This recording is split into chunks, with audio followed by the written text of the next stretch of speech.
예, CBS 라디오 박정희 한판승부 함께하고 계십니다. 총선 69일을 남기고 있습니다. 이런 상황에서 가장 바쁜 분 중에 하나입니다.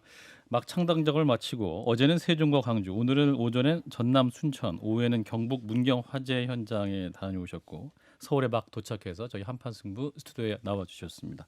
이준석 개혁신당 대표를 만납니다. 어서 오십시오, 대표님. 네, 안녕하세요. 네, 진 교수님과 안녕하세요. 박 실장님. 안녕하세요.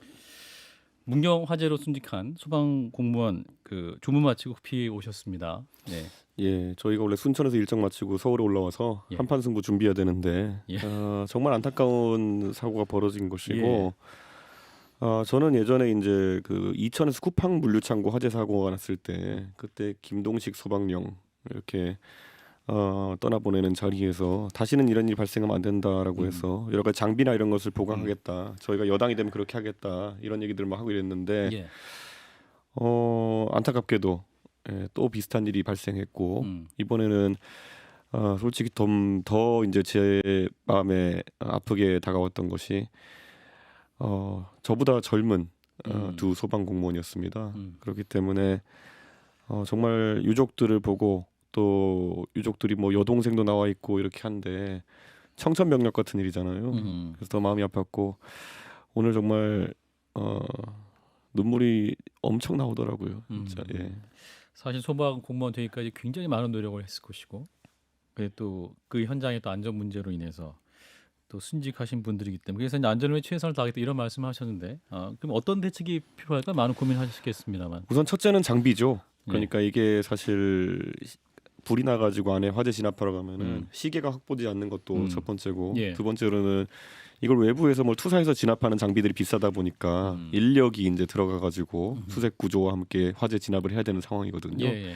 그런데 결국 이런 대형 화재에 대응하기 위해서는 이게 또 경상도 문경이다 보니까 아주 좋은 이런 소방 설비들이 다 배치돼 있지 못한 상황이다. 예. 그럴 때 신속하게 그런 걸 좀 투사할 수 있는 그런 방법들 저희 마련해야 되고 또 지역별로 거점을 마련해야겠죠. 그리고 다 예산입니다. 이게 문재인 정부 시절에도 이런 지역 간의 소방 장비 불균형이나 이런 것들 때문에 맞습니다. 문재인 대통령께서 이제 국가직으로 소방을 전환하지 않았습니까? 예. 전 그거는 뭐 그 당시 당이 달랐지만 잘하신 선택이라 보고요. 예.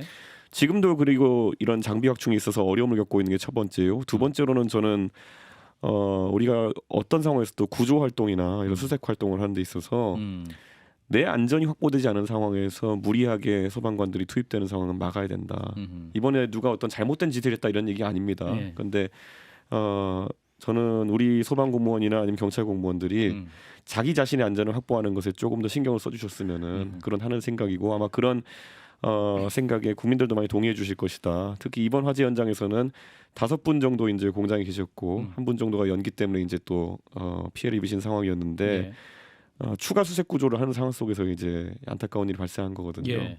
그래서 물론 소방 공무원 입장에서는 혹시라도 한 분이라도 더 계실지 모르기 때문에 그런 노력을 하신 거겠지만은 저 개인적으로는 이럴 때 약간 다른 원칙들이 적용됐으면 하는 안타까움은 있습니다. 예. 오늘 이제 한동훈 국민의힘 비대위원장도 관련해서 언급이 있었죠. 소방 공무원 위험 수당 인상을 거론했는데 이 부분 어떻게 들으셨습니까? 글쎄요, 저는 위험 수당이나 이런 것을 인상하는 것도 뭐 물론 처우 개선에 도움이 되는 것이지만은 지금 오늘 이런 문제가 있는 것은 인명에 대한 부분이거든요. 예. 아까 말했던 것처럼 장비를 보강하고 그리고 또 투입 원칙이나 이런 것들 재정비하는 것. 예, 사실 소방관들에게 강한 의무와 희생을 강요하는 그런 문화가 있어서도 안 되는 거고 예. 그분들도 또 자발적으로 또 그런 업무에 투입되기도 하겠지만은 저는 최대한 그 투입되는 공무원들의 안전을 확보하기 위해서 이렇게 더 나은 원칙들이 있었으면 좋겠다. 네, 여야 모두 뭐 다각도로 예. 대책이 필요할 것 같습니다. 진 교수님과 박 실장님 함께 질문해 주시죠. 예, 뭐 오늘 또 거기 뭐 한동훈 위원장도 거기 간 것 같고 이재명 대표도 간 것 같고 예. 현장에서 좀 만나뵙고 뭐 이 문제를 놓고 좀 말씀을 좀 나눠봤습니까? 현장이 그 장례식장이 굉장히 그 주차 공간이랑 협소해가지고 경찰이 통제해서 이제 한 팀씩 들어가게 하는 분위기더라고요. 그래서 저희가 아마 한동훈 장관 떠나고 직후에 갔던 것 같은데 아하. 그 뒤에 뭐 이재명 대표가 오신다는 얘기 들었는데 오셨는지 확인 못했지만은 어쨌든 여야 관계자들이 뭐 각자의 이제 대책이라 해야 될까요? 이런 예. 것들을 말씀하신 것 같은데 저는 솔직히 말하면은 사후에 저희가 하는 어떤 말도 지금 유가족의 슬픔을 뭐 이렇게 어루만지지 못할 그렇죠. 겁니다. 예, 그래서 예. 다시는 이런 일이 생기지 않도록 좀 경쟁적으로 방법들 내야 될 것 같습니다. 예, 저 오늘 이제 또 순천도 가셨습니다. 예, 순천 가셨던 네. 얘기 좀 해보면 호남 민심도 직접 가서 많이 느끼셨을 것 같습니다. 어떠셨습니까? 제가 이제 전라도를 하도 많이 다니다 보니까요. 예. 또 호남선 민심과 전라선 민심은 좀 다르다는 것도 알게 되었습니다. 그래서 호남선 민심과 전라선 민심. 그렇죠. 호남선 민심이라고 하면은 목포나 아니면 또 광주 이렇게 저희가 호남선 KTX를 타면은 만나는 도시들이고 예, 예. 전라선이라고 하면은 순천, 여수 이쪽 방향으로 이제 보게 되는 민심인데 예, 예. 호남선 방향은 이제 과거에 호남 계열에 굉장히 훌륭한 정치 지도자들이 많이 나섰던 곳이기 때문에 예. 정치적으로 그런 굉장히 위상이 높은 편이고 전남 동부는 또 경제적으로 굉장히 위상이 높은 부분이 있거든요. 예. 그래서 아마 이런 것들 때문에 좀 특성이 다르긴 합니다. 음. 그런데 아무래도 전남 동부 같은 경우에는 여수나 순천 같은 경우에는 지금 이제 산업은 발달했지만은 예. 정치적으로는 매번 이제 순천 주민들 같은 경우에는 당을 다르게 투표하시는 경향성이 있거든요. 아, 그래요. 거기에 예전에 이제 뭐 김선동 진보당 의원이라든지 지금도 순천시장을 노광규 무소식시장이 하고 계시고요. 예. 그리고 예전에 이정현 대표께서 맞습니다. 또 당선되기도 하셨고요. 예. 정치적으로 굉장히 또 수준 높은 지역이기 때문에 저희가 또 그런 표심을 사기 위해서 지역 발전 공약들 많이 얘기하고 왔습니다. 박 시장님. 순천하면 천하람 위원장인데 네. 지역구에 나가는 건가요? 그거는 이제 당의 전략적으로 판단할 부분이기 때문에 예. 천하람 위원장 개인의 의사는 뭐 제가 어떤지 알고 있지만은 예. 아직까지 확정지어서 발표하지는 않고 있습니다. 아, 예. 그 오늘 시위를 보고 있다. 예. 천하람 최고위원도 말씀을 하던데 그 장소가 오늘 순천에서 빵집에서 하셨습니다. 거기 되게 유명한 빵집입니다. 순천에만 그 빵집이 한 3군데 정도 있고요. 예. 저는 지역에 이제 소상공인들과 순천에 있을 때도 항상 교류해 왔기 때문에 예. 뭐 저희가 시청에 가가지고 뭐 시의회에서 기자회견하고 이런 것도 좋지만은 오랜만에 또 소상공인들과 함께하는 그런 기자회견을 하고 싶어서 그런 장소를 택하게 됐습니다. 양양자 원내대표도 함께 지금 지역 순회 다니고 계시죠? 예, 맞습니다. 예, 두 분 뭐 케미는 좀 잘 맞습니까? 양자원님은 또 거기 전라남도 화순 출신이세요. 순천에서 멀지 않고 그래서 또 그런 어떤 지역에 대한 애착이 강하시고 그러다 보니까 또 양현자 의원의 인생 스토리라는 것이 결국에는 또 많은 사람들이 관심을 가지는 스토리이기 때문에 예. 같이 다닐 때마다 많은 분들이 양현자 의원의 새로운 면 또는 지금까지 알지 못했던 면을 보면서 또 그 양현자 의원의 지지세도 늘어나는 걸 느낍니다. 예. 순천에 뭐 여러 번 가셨겠지만 특히 기억 남는 건 지난번에 이제 여당 대표일 때 예. 대통령의 눈밖에 나서 순천에 가서 또 주민들 만나고 그랬지 않습니까? 제가 작년에 순천에 아예 4달을 살았어요. 아, 네, 예, 예. 그때랑 비교하면 지금은 어떻습니까? 그게 소위 말하는 패싱 입당의 날도 있었고요. 제가 순천에 맞아요. 갔는 날 패싱 입당하시기도 하셨고요. 예. 나중에 이제 제가 다른 게 아니라 그 대통령 후보와의 갈등 때문에 제가 지역에 이제 순회하겠다고 했을 때는 배낭을 메시고 하신 적 있었죠. 예. 순천을 찍고 여수를 가야 이제 배를 타고 제주도에 들어갈 수 있어가지고 네. 그렇게 들렸던 것인데 아하. 사실 그때는 뭐 별 생각 없었죠. 거쳐가는 지역이었는데 제가 작년에 이제 4개월 동안 순천 살면서 제가 지방 중소도시에는 처음 살아보거든요. 예. 그러니까 지방 중소도시의 어떤 문제점이라는 것들 필요한 것들을 많이 파악했습니다. 그때 이제 대통령한테 어떻게 보면 탄압받던 여당 대표와 네. 지금 새로운 3당을 만든 당 대표 순천 주민들이 바라보는 건 어떤 것 그러니까 같아요? 대표님을 느끼기에? 대하실 때 어떻게 또 말씀하시든지. 그 당시부터 그런 이력이 쌓여 있었기 때문에 지금 순천 가면은 뭐 저에게 커피도 사주시고 또 그리고 여러 가지로 좋게 접근해서 얘기해 주시는 분이 많고 뭐 개혁신당의 지지도가 호남에서 굉장히 괜찮게 나오는 편인 것 같아가지고 아하. 저는 굉장히 긍정적으로 생각합니다. 어떤 의미에서 전국 정당화는 돼가는 것 같습니다. 오, 그렇군요. 다만 전국에서 아직까지는 고루 낮은 지지율이어서 그렇지만 그런데 이준석 대표님은 예. 지금 보통 게스트가 이쪽에 앉으시지만 예. 오늘은 저쪽에 앉으셔야 되는 거 아니에요? 왜 그랬습니까? 아니 진중권 교수님이랑은 애증의 관계죠. 왜 애증의 관계? 아니 제가 오늘 대기실에서도 아까 예. 이준석 대표 왔을 때 봤는데 예. 제가 한 달 정도 뵀잖아요. 아, 진 한 교수님을? 20여일 됐는데 예. 진 교수님 표정이 제일 좋아요. 딱 보자마자 그냥 맨날 뭐 예. 낮에 안 좋은 일 있으셨나 그랬는데 오늘은 낮에 어디 복권 되셨나? 뭐 아, 이런 느낌. 오늘 유난히 밝다. 네. 이따 정책 토론할 때 얼굴이 어떻게 되는지 한번 보겠습니다. 저기 교수님 이 대표님 좋아하시죠? 뒤에 나옵니다. 아니 지금 뒤에 마지막에 나옵니다. 갈 것 같으면서도 지금 좋아하는 표정이 나와요. 예, 일단은 네. 아 그거 어제죠. 그 권은희 권은희 의원이 권은희 의원이 왔었어요. 여기서 나왔는데 제가 슬쩍 이제 이낙연 쪽에 더 가까운 거냐 개혁미래당이냐, 네. 이렇게 제가 개혁신당이냐. 질문을 드렸더니 막 그 정색을 하시면서 오히려 제가 느끼기에는 개혁신당에 좀 가고 싶어 하신다는 느낌을 받았거든요. 지금 뭐 접촉하고 계시죠? 제가 이 말씀을 드릴게요. 예. 그 지금까지의 3당 시도를 저희가 보자고요. 예. 대한민국에서 성공한 3당 시도들이 있고 음. 그리고 실패한 시도들이 있거든요. 예. 바른미래당은 성공적으로 시작해서 실패한 케이스를 봅니다. 시작할 때부터 34개인가 의석을 들고 있는 경우 드물어요. 교섭단체로 시작해가지고 깔끔하게 이제 털어먹은 케이스거든요. 이 과정을 겪어본 분은 권은희 의원 정도가 거의 유일하죠. 유일합니다. 예, 예. 지금 외부에 남아 계신 분 중에 제가 이제 이낙연 총리께서 주도하시는 그 개혁 미래당이라는 곳을 보면서 가장 우려하는 것은 예. 3당을 경험해 본 분이 없으세요. 아, 예. 저희 이제 개혁신당 쪽은 이 3당 경험이 아주 풍부합니다. 대표님도 경험해 보신 적이 저와 있고. 뭐 김철근 사무총장 그리고 이기인 뭐 최고위원 다 이런 바른미래당의 핵심 멤버들이었기 때문에 아하. 예고된 위협들 어디에 함정이 나타날 것이다 다 알고 있거든요. 근데 지금 이낙연 총리가 함께 하고 계신 분들은 그냥 민주당 그 자체였는데 예. 이재명 대표와의 갈등 끝에 이제 그 당내 비민주적인 상황 때문에 새롭게 당을 하시려고 하는 건데 예. 솔직히 그게 약간 관점 차이고 그래서 권은희 의원을 제가 배웠을 때 이렇게 예. 말씀드린 적이 있어요.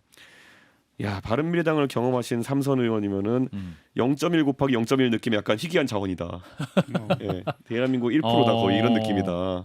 이렇게 말씀드렸는데 실제로 그렇습니다. 그래서 권은희 의원님은 어느 지점이 위험하고 어느 지점이 앞으로 예고된 상황인지에 대해 가지고 잘 알고 계세요. 대화해 보면은. 그래서 이제 말씀은 굉장히 유연하다. 제3지대의 움직임이. 아마 대표님 활동 그거야.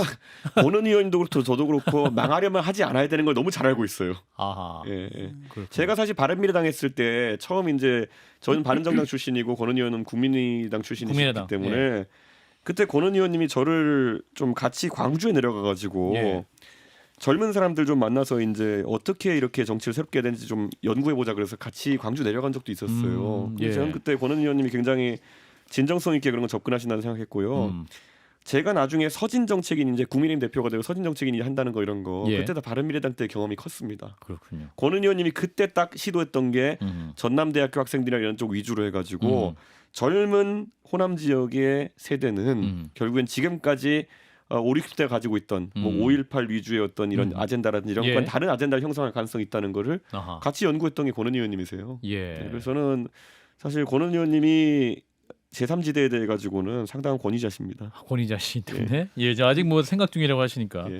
자, 그래서 중요한 게 이낙연 신당과의 통합 가능성인데 오늘 이제 대표님이 하신 말씀은 같은 지향점을 확인하지 못했다. 현재까지는 윤핵관과 다를 바 없다. 굉장히 좀 뭐랄 강경하게 비판적으로 말씀하셔가지고. 그러니까 이런 거 윤핵관이라는 단어가 너무 세서 그런데요. 예, 예. 제가 이 말을 하죠. 윤핵관의 가장 제가 안타까웠던 지점이 뭐냐면요. 예. 만나서 얘기를 하자면 똑바로 얘기를 안 해요. 속 얘기를 명확하게 입장 예를 표명을. 들어 후보가 뭐 불만 있으면 대표한테 얘기하면 된다. 그렇죠. 그게 아니라 끝없이 무슨 뭐 익명 인터뷰를 공격을 해요. 뒤로 이렇게. 윤석열 후보 핵심 관계자에 따르면. 그러니까 그런 식으로 이제 나오는 건데 한 지난주까지만 해도 이제 이낙연 총리 쪽에서 나오는 발언들이 저는 예. 그래도 뭐 서로 아쉬운 소리도 하고 할 수 있지만은 실명으로 나오다가 예. 이번 주 초부터 익명으로 막 나오기 시작하더라고요. 아. 이 익명으로 사람 까기 시작하면요 최대 강도로 깔 수 있거든요. 대포차, 그렇죠. 대포폰 그런 거 아닙니까? 그렇죠. 내가 책임 안 지는 번호판을 갖고 있으면 책임 안 지는 전화번호 갖고 있으면은 더 세게 이상한 거 하는 거잖아요. 그러니까 저는 익명으로 나와서 떠드는 사람들이 나오기 시작하면 그건 굉장히 안 좋은 사인으로 봅니다. 그런데 아하. 이번 주부터 시작됐어요. 아하. 구체적으로 익명으로 뭐라고 얘기를 했나요? 예를 들어서. 뭐 이준석은 이렇고 저렇고 이준석 얘기밖에 안 해요. 그러니까 개혁 아젠다를 차라리 얘기하면은 예. 괜찮을 텐데 뭐 이준석이 이런 것 같아서 뭐 우리도 이렇게 하려고 한다. 우리도 참고 있다. 뭐 참지 못한 말을 하라고요. 차라리 실명으로. 아. 근데 제가 볼 땐 제가 전직이 있으니까 예. 익명을 딴 전직이 있으니까 예. 말씀을 드리면 사실 그렇거든요. 그러니까 3당이 관심 있고 그러면 어차피 둘이 합쳐거나 뭐 얘기를 할 텐데 그럼 한쪽에 대해서 그럼 이쪽은 어떻게 생각하세요? 묻는 거거든요. 예전에 윤핵관이라는 표현은 정말 저는 이 대표가 잘 지어냈었다고 보는데 왜냐하면 그때는 특정 언론의 특정 기자가 항상 같은 썼던 표현이에요. 근데 이번 사례 같은 경우는 사실 제가 볼 땐 개혁미래당에 따로 뭐 계획관이 있을 수도 없고 거기에 누가 핵심 관계자인지도 제가 잘 모를 정도고 지금 대충 비슷비슷하잖아요. 그래서 모든 지난 약간 대상이 다르지 않을까라는 생각이 그렇죠. 들어요. 그러니까 지금 그런데 저는 이걸 시그널을 보는 거죠. 아하. 그러니까 보면 뭐냐면 오히려 통합이나 아니면 연대를 하려 그러면은 예. 허심탄회하게 얘기를 하면 돼요. 예, 그리고 정말 솔직하게 얘기하면요. 예. 저는 제가 이미 한 달 전부터 예. 만약 통합이나 연대를 하려면 어떤 상황이 되어야 된다. 또는 이런 상황은 문제되는 것 같다라는 거를 전달을 했어요. 구체적으로. 예, 구체적으로. 음. 제가 뭐 시어머니 같이 이것저것 얘기한 것도 아니고요. 예. 절대 이거는 양해가 안 되는 지점을 전달했어요. 그럼 아. 거기에 매번 돌아나온 답변이 뭐냐면요. 예. 네가 통 크게 화답해야지. 네가 통 크게 해야지. 네가 통 크게 해야지. 예를 들어서 우리가 같이 할 수 없는 어떤 인사가 있다라는 것을 이야기하면은 그리고 그에 대한 정확한 상황까지 전달했으면은 예. 거기에 대해서 가타부터 말을 하면 되는데 예. 그거에 대한 거는 답할 생각 없고 음. 뒤에서 계속 이제 뭐 다른 얘기만 하는 거죠. 아, 같이 할 수 없는 인사. 제가 어제는 그래서 그 모 인사가 저한테 연락 왔길래 예. 자꾸 그렇게 말씀하시면은 저도 공개적으로 얘기할 수밖에 없다. 예, 만약에 우리가 이건 뭐 실제 상황이나 가상의 상황입니다. 가상의 상황. 우리가 그러면 전광훈 목사님이랑 같이 통합을 하자고 주장하면 당신들 받을 수 있겠느냐. 예, 그렇게까지 얘기를 한 적이 있었어요. 예. 근데 제가 그 너무 그런 걸 가볍게 생각하시는 거예요. 그러니까 3당을 안 겪어 보시면은 아하. 지금 이제 딱 야 그런 게 뭐 대수냐 무조건 통합하면 되지. 국민들이 그렇게 안 봐준다니까요. 아, 이렇게 말씀을 드리면 꼭 누군가는 정말 할 수 없는 누군가에 대한 인사에 대한 말씀을 하셨던 건데 그게 아주 구체적으로 아하. 한 달째 전달 중입니다. 누구랑 할 수 없다. 예. 아, 그럼 개혁 미래당 안에 누가 있습니까? 아니, 많습니다. 아, 많아요? 이게 더 심각해지는 문제가 뭐냐면요. 예. 안 되는 조건을 얘기했는데요. 아. 계속 불안하신지 뭔지 숫자가 늘려갑니다. 아. 덩어리를 그래요? 채우기 위해서 계속. 아하. 그래가지고 갈수록 멀어지고 있어요. 예. 개혁신- 갈수록 멀어지고 있다. 미래당이 아직 사람도 많지 않은데 지금 추가되는 사람 일부들이 그러니까 덩어리로 이제 끌어들이는 겁니다. 아주 그러니까 이런 거예요. 자, 그건 이준석 대표가 통 크게 받아야 되지 않냐 그러는데 예. 예를 들어 저희는 그냥 당의 존립 가치를 흔들 정도의 충돌 있는 인사예요. 아하. 예. 그런데 그런 거를 왜 우리만 통 커야 되느냐? 그럼 우리도 정강훈 목사 모셔보겠다. 예. 뭐 이렇게 얘기하지 않으면 안 될 정도의 그런 어. 상황이거든요. 이원욱, 조응천, 누구죠? 김종민 이낙연 네 분은 아니지 않습니까? 아니죠. 예, 제가 그래서 예. 제가 그냥 속 시원하게 얘기해 드릴게요. 예, 속 시원하게. 제가 그 원칙과 상식에 있는 의원 중에 한 예. 분한테 예. 아니 도대체 왜 그러면 그런 분을 이렇게 그 당에 끌어들이셨습니까? 그랬더니만은 그분의 답이 뭐냐면 그 사람이 누군데 이러는 거예요. 아니 누군지도 모르고 그러면 이렇게 하신 거냐. 아하. 지금 약간 그런 상황이에요. 아, 그래요? 그래서 제가 굉장히 두서없이 지금 뭔가 진행되는 게 아닌가 하는 우려가 좀 있어요 지금. 실무급에서 그렇다는 말씀이신가요? 그러면 지금 누군데라고 물어볼 정도면 저는 처음에 그렇게 얘기하셨을 때 아 이낙연 대표 얘기를 저렇게 지금 세게 하시나 했는데 일단 아니라고 하시니까 아, 이거 전혀 아니고. 이름이 알려진 인사고 정당에서 핵심 요직까지 맡으셨던 인사인데 아, 그래요. 저희와 호환 안 되는 지점이 있어요. 아하. 그런데 그거를 그냥 니네가 우리가 알겠습니다. 누구 좋으라고 통합을 해가지고 저희 지지층을 싹 불태워버립니까? 그러니까 예. 그런 거를 할 수는 없는 거죠. 그러니까 예. 그래서 제가 그렇게 어제는 그렇게 전달했어요. 그분이 그렇게 좋으시면은 그분이랑 하시고 통합 연대 안 하시면 되는 거 아닙니까? 뭐 지금 뭐 배짱 플레이 서로 하자는 것도 아니고 예. 저희도 바빠 죽겠는데 아하. 예. 왜 저한테 이해하라고 하시고 개혁신당에 이해하라고만 하십니까? 저는 그 대화는 앞으로 하지 않겠습니다. 이렇게 얘기했어요. 허나 의원은 오늘 아침 인터뷰에서 그 두 분이 함께 할 가능성이 90% 이상이라고 말씀하셨는데 그거는 허나 의원님의 생각인 겁니까? 허은하 의원님의 생각일 뿐이고 그거는 아, 그렇습니까? 네, 그거는 예. 예. 저희는 그 회의를 통해 가지고 아. 그렇게 함께하지 못한다고 했기 때문에 아하. 예. 자, 다음 이야기 해볼게요. 유승민 전 대표, 유승민 전 의원의 행보가 지금 굉장히 또 주목을 받고 있습니다. 이제 국민의힘 남겠다. 대신 총선 공천 신청은 하지 않겠다 발표를 했는데 사실 두 분이 함께 갈 것이다는 전망도 굉장히 많았었고 네. 예측이 굉장히 많았었는데 결국 국민의힘이 남는 길을 선택을 하셨죠. 대표님과 그동안 소통은 없으셨던 게 맞습니까? 뭐 전원을 통해서 주고받고 있던 것들이 있고요. 아, 전원. 예. 근데 뭐 예. 사실 제 입장에서는 그렇게 만족스러운 소통은 아니었고 아. 사실 이게 저희들 내부에서는 계속 이제 얘기가 나오고 있었던 것이 지난 이제 천하용인이 뛰었던 전당대회에서 사실 이기인 청년 최고위원 후보가 예. 유승민 그 전 대표에게 후원회장을 맡아달라고 부탁했던 적이 있어요. 아 그래요. 예. 근데 그거를 그때 유승민 의원이 좀 개인적인 사정을 못 맡아주겠다 하셨을 때, 아 이긴 의원의 후원회장. 근데 되게 다들 좀 의아했죠. 왜냐하면 아하. 이긴 최고위원은 그럴 사이는 좀 아니거든요. 아 유승민 대표와. 예. 옛날 바른정당 때부터 뭐 그런 연이 깊다는 건가요? 그렇죠. 그런 게 있어요. 그래서 저희는 그 뭐 다른 의도로 해석한 건 아니고, 예. 이 약간 지금 천하용인으로 대표되는 어찌 보면 2세대 개혁 보수거든요. 그렇죠. 2세대 개혁 보수가 하는 이런 영역에서는 유승민 의원이 그 뒤에서 이제 지켜봐주고 후원하는 거 외에 적극적인 역할을 하시지는 않을 수도 있겠구나, 아하. 이런 생각을 좀 했었죠. 예, 그때 이미 좀 느끼셨고. 그래서 그때부터 저희는 이제 어느 정도는 음. 유승민 의원은 이제 대선 주자로서 대선을 준비하기 위한 하나의 트랙이 있고, 예. 저희는 소위 2세대 개혁 보수를 끌고 나가야 될 그런 입장에서 해야 될 일이 또 있겠구나. 그래서 항상 그 이후에 사실 그 전당대회가 저는 제가 유승민 대표 나올 줄 알고 저는 사실 물밑에서 천하용인 팀을 준비하고 있었던 전당대회였거든요. 아하. 그때도 근데 막판에 이제 출마 안 하시겠다 하시면서 아하. 그 당시 갑자기 천하람 그 최고위원이 이제 대표로 대표로. 출마하는 상황이었는데, 예. 원래는 약간 진용이 달랐어요. 원래는 저희 예상으로는 이게 유승민 대표, 김웅 최고위원, 허은하 최고위원, 뭐 그다음에 김용태 청년 최고 이런 그림으로 원래 처음 시작했던 그림으로 건데. 저희가 뭐 상의한 게 아니라 그냥 그렇게 준비를 이게 최적 조합이겠다고 준비하고 있었거든요. 아하. 근데 그때부터 약간 이제 저희는 저희대로 또 그러면 또 항상 준비하고 가야겠구나. 그래서 이번에 개혁신당을 준비할 때도 예. 제가 언론에 했던 표현이, 유승민 의원을 제가 당길 수도 밀칠 수도 없지만은 어쨌든 모시고 싶다. 그리고 언제든지 준비는 유승민 의원과 함께 또는 함께 하지 않아도 갈 수 있는 형태로 개혁신당을 준비해 왔죠. 그래서 그 유승민 전 의원 같은 경우가 이제 이번에 공천 신청을 내가 하지는 않았다. 근데 이 말에 이제 뒤집어 보면은 너희들이 알아서 달라. 뭐 이런 걸로 좀 들리거든요. 그리고 실제로 한동훈 비대위원장이 이분을 뭐 투입해가지고 경기도 지역 선거를 갖다 총괄하는 그런 자리에 앉힐 것이다, 이런 얘기도 나오고 그러는데, 그건 뭐 기대가 상당히 큰 것 같아요, 그쪽에 대해서는. 그래서 매칭이 안 되잖아요. 그러니까 경기도 선거를 총지휘하려면은요, 예. 당연히 당선되는 지역구에 우선 공천을 받아야 되고요. 그 후보가 자기 지역구에 자기가 속된 말로 털리고 있는데 누가 가서 남을 지원합니까? 그거는 말이 안 되죠. 그러네요. 네. 그렇기 때문에 그거는 구조적으로 불가능한 상황이다. 아하. 뭐 오산 같은 경우에 이제 뭐 안민석 의원의 의원 지역구. 지역구도 있지만 예. 거기가 힘들다라고 한다면 수원 쪽 그쪽은 또 한번 해볼 만하지 않나? 아마 그런 얘기도 좀 나오는 것 같은데.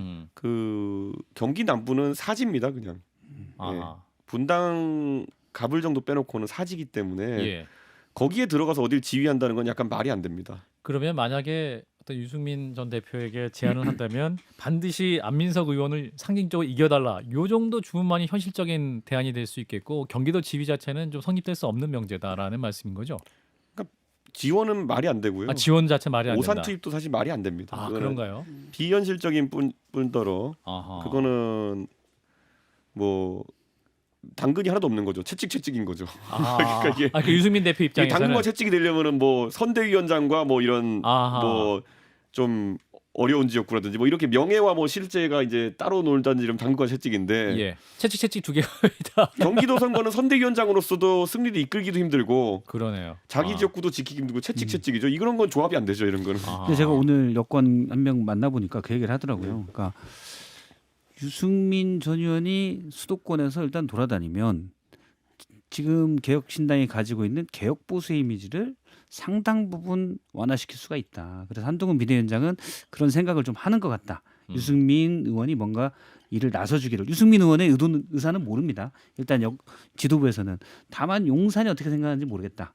그런 정도로 얘기를 하더라고요. 근데 아무튼 만약 유승민 의원이 그걸 받아들여서 서울이나 수도권에서 경기도에서 유세를 하고 다니면 한동훈이랑 제대로 된 개혁 보수를 하겠습니다. 그러면 사실 개혁신당의 입지가 이제 세력 면에서 지금도 아직 불안하기 때문에 타격을 받지 않나. 그러면 제가 큰일을 한 거죠. 왜냐하면 경기도지사 때는 그렇게 죽이고 하고 싶어하던 사람을 이준석을 죽이기 위해 가지고 갑자기 우대한다? 그럼 제가 1년 사이, 2년 사이 큰일 한 거죠. 지금까지 모든 일이 유승민 대통령 만들기에 긴 로드맵이었다는 말씀이십니까? 그러니까 말이 안 되는 거죠. 그러니까 제가 이렇게 얘기 드는 게 뭐냐면요. 그 유승민 의원도 사실 지난 경기도지사 경선이라든지 이런 데를 보면요. 절대 용납하지 않겠다는 기류가 강한 거죠. 그러니까 이런 거죠. 그러면 이제 한동훈 위원장이 그런 생각을 갖고 있다 한들 예. 우선 내부적으로 그게 실효적으로 의미가 있는가를 좀 분석할 겁니다. 아하. 그리고 유승민 의원도 분석할 겁니다. 음. 내가 이거 맞겠다고 뛰어들었다가 경기도 성적 안 좋으면은 책임을 아까 말했잖아요. 채찍이라고요 그냥. 네. 예. 그러니까 그런 건데 유승민 의원이 지금 내가 수도권 선거 분위기를 반전시킬 정도의 자신감을 갖고 이거에 뛰어드는 거냐? 아니면 오히려 뭐 당원들에게 잘 보이게 해가지고 내가 험지에 뛰어든다 이렇게 하는 거냐? 뭔가 아하. 명시적으로 당근이 있어야 되는데 예.